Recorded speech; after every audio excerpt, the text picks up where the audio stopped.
కొన్ని నెలల్లోనే అగ్రరాజ్యం అమెరికాలో ఎన్నికలు. డొనాల్డ్ ట్రంప్, కమలా హ్యారిస్ మధ్య నువ్వా నేనా అన్నట్లు ఎన్నికల సమరం సాగుతుంది. గెలుపు కోసం ప్రతివ్యూహాలు రచిస్తున్నారు. ఇప్పటికే డొనాల్డ్ ట్రంప్ ఎలాన్ మస్క్ మద్దతు ప్రకటించారు. ఈ క్రమంలో డొనాల్డ్ ట్రంప్ మరో కీలక నిర్ణయం తీసుకున్నారు. తాను అమెరికా అధ్యక్షుడిగా ఎన్నికైతే మస్క్ను క్యాబినెట్లో చోటు కల్పిస్తానని స్పష్టం చేశారు. అలా కాని పక్షంలో సలహాదారుడినైనా నియమించుకుంటానని తెలిపారు.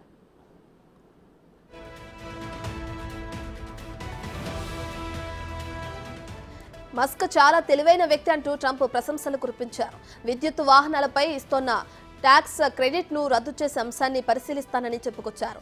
ట్యాక్స్ క్రెడిట్లు, పన్ను ప్రోత్సాహకాలు సాధారణంగా ఆర్థిక వ్యవస్థకు మేలు చేకూర్చే అంశాలు కావని అభిప్రాయపడ్డారు.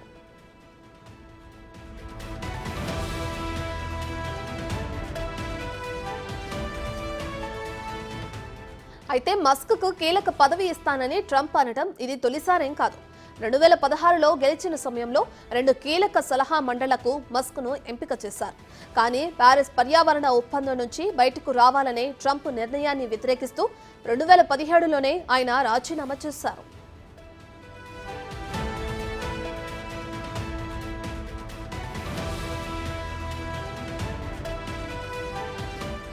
ఇక ట్రంప్ ప్రతిపాదనపై ఎలాన్ మస్క్ సానుకూలంగా స్పందించారు. డిపార్ట్మెంట్ ఆఫ్ గవర్నమెంట్ ఎఫిషియన్సీకి నేతృత్వం వహించేందుకు తాను సిద్ధంగా ఉన్నానని చెప్పారు.